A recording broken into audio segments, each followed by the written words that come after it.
जे अवधूत वेशे क्रीडा करती, सुपी पुंजे भरुणी गोमती मध्ये घालिती. भावना पुरुषा विद्या दान देती, तया नमन श्री चक्रपाणी. तया नमन श्री चक्रपाणी. श्री चक्रपाणी महाराज की जय.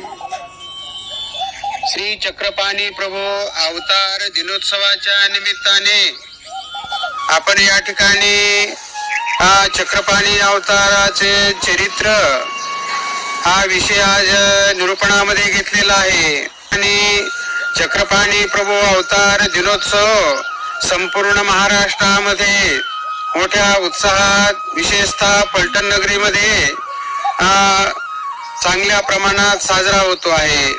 त्या निमित्ताने चक्रपाणी अवताराच्या लीळा आणि तो अवतार म्हणजे चक्रपाणी अवतार कसा झाला, त्या अवताराचं कार्य काय आहे आणि त्या अवताराची कारणमीमांसा या ठिकाणी आपण पाहणार आहोत.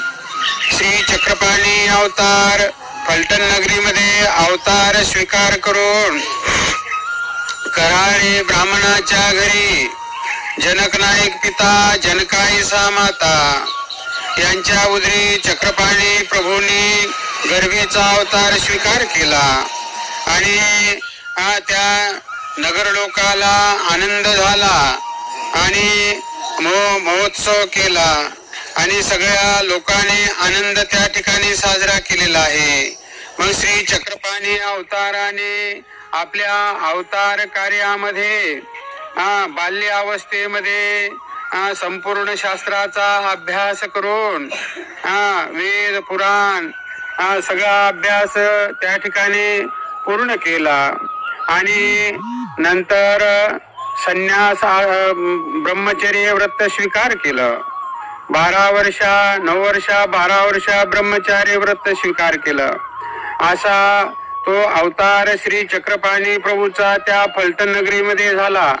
अनेक लीळा केल्या, अनेक खेळ क्रीडा केल्या, अनेक जीवजातीय लोकांना आनंद प्रदान केला, सुखदान दिलं. अशा प्रकारचा तो अवतार श्री चक्रपाणी प्रभूच्या जयंतीच्या दिनाच्या निमित्ताने त्या अवताराचं आपण स्मरण करूया आणि त्या अवताराच्या लीळा चेष्टा समजून घेऊया. तो परमेश्वराचा अवतार आहे आणि जीवाचा उद्धार करण्यासाठी, जीवाला आनंद देण्यासाठी, जीवाला सुखदान देण्यासाठी तो अवतार झालेला आहे. असा आगळा वेगळा अवतार ज्या पंचकृष्णापैकी तिसरे अवतार ज्यांना म्हणू ते चक्रपाणी प्रभू गर्भीचा अवतार स्वीकार केलेला आहे आणि अनेक जीवाला दान दातृत्व केलेलं आहे आणि लीळा अनेक प्रकारच्या केलेल्या आहेत. त्या आपण चरित्राद्वारे समजून घेऊया.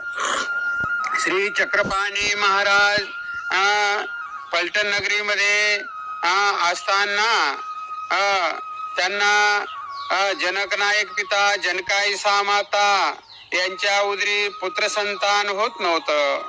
मग त्यांच्या जनकाईसाच्या आई म्हणजे माता पित्याने चाकणच्या देवतेला नवस केला आणि काही लोकांचं म्हणणं आलं की बाबा जनकाईसाला पुत्र संतती होत नाही म्हणून अनेक संबंध करा, म्हणजे दुसरा विवाह करा. मग त्या ठिकाणी पुन्हा जनक नायकाने दुसरा विवाह केला तरी त्यांना पुत्र संतती झाली नाही.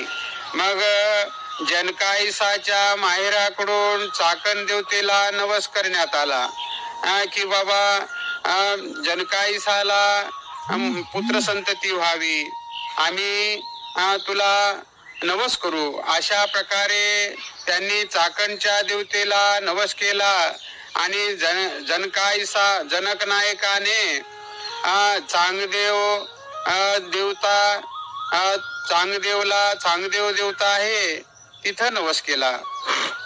अशा प्रकारे देवतेला नवस केल्यानंतर परमेश्वराने त्यांच्या उदरी आपला आत्माच दान केला.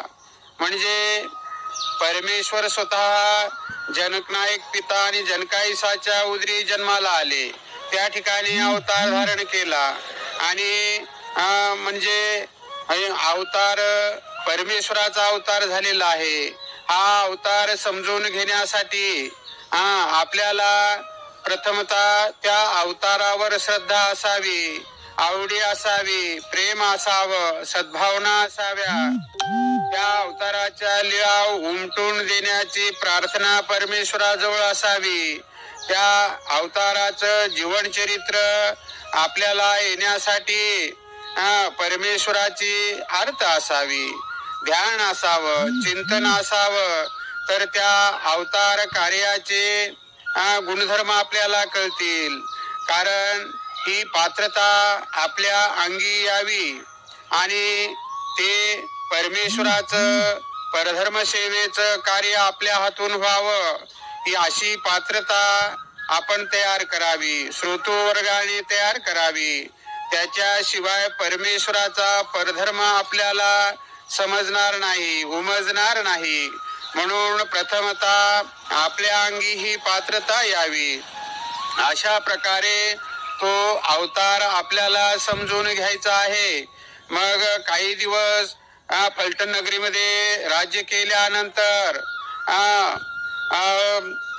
वाराणसीला पोहा निघाला, द्वारकेला पोहा निघाला आणि मग सह्याद्री पर्वतावर पोहा निघाला आणि मग श्री चक्रपाणी अवतार पोहा समवेत गेले आणि सह्याद्री पर्वतावर श्री एकमुखी श्री दत्तात्रेय प्रभू खेळ क्रीडा करीत होते.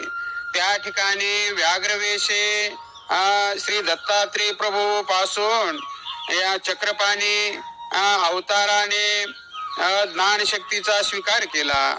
व्याघ्रवेशामध्ये श्री दत्तात्रेय प्रभू जाळीतून निघाले आणि चक्रपाणी अवताराच्या मस्तकावर आपला पंजा ठेवला. त्याद्वारे ज्ञानशक्ती प्रगट केली.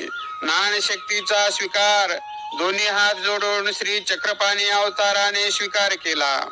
समवेत यात्रा होती, पोहा होता, जनलोक होते आणि मग सामर्थ्य प्रभाव त्या ठिकाणी मागचे लोक माग पळाले आणि पुढचे लोक पुढे पळाले. असा विस्मय त्या लोकांशी झाला, चमत्कार झाला आणि अशा प्रकारे लीळा वर्तली. दोन्ही अवताराचा त्या ठिकाणी खेळ क्रीडा झाली. दोन्ही अवताराने परस्परामध्ये ज्ञान चर्चा केली, ज्ञान सिद्धांत मांडला आणि हे कार्य माझ्यापासून तुमच्याकडे मी देत आहे असा संकेत श्री दत्तात्रेय प्रभूंनी श्री चक्रपाणी अवताराला दिला.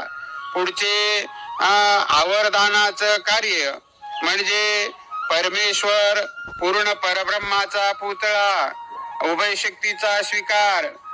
परंतु श्री चक्रपाणी अवताराने आवर शक्तीचं दातृत्व करावं, आवर शक्तीचा स्वीकार केला. परशक्ती आच्छादली, परशक्ती आच्छादून ठेवली आणि आवराच दातृत्व करावं असा नेम केला. आणि तिथून पुढं श्री चक्रपाणी अवताराने द्वारकेला बहुत दिवस राज्य केले.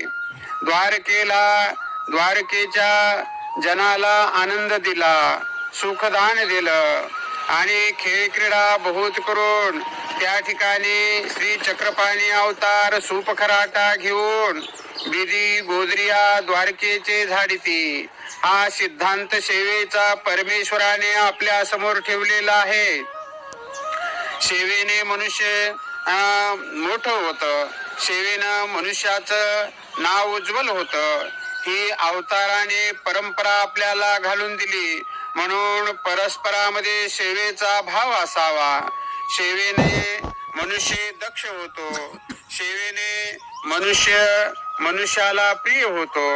तसा सिद्धांत तो चक्रपाणी अवताराने आमच्या समोर ठेवलेला आहे. म्हणून ही आपल्या अवताराची सेवा वृत्ती आपण आपल्या अंगी यावी आणि तो सेवेचा स्वीकार आपण करावा. त्या ठिकाणी सगळ्या त्या द्वारकेच्या विधी गोदऱ्या झाडून स्वच्छ करून सुपामध्ये तो केर कचरा भरून गोमतीमध्ये श्री प्रभू बाबा चक्रपाणी अवतार नेऊन टाकायचे. म्हणजे तेथील त्या कचऱ्यातल्या जीवाला संबंध दान द्यायचे.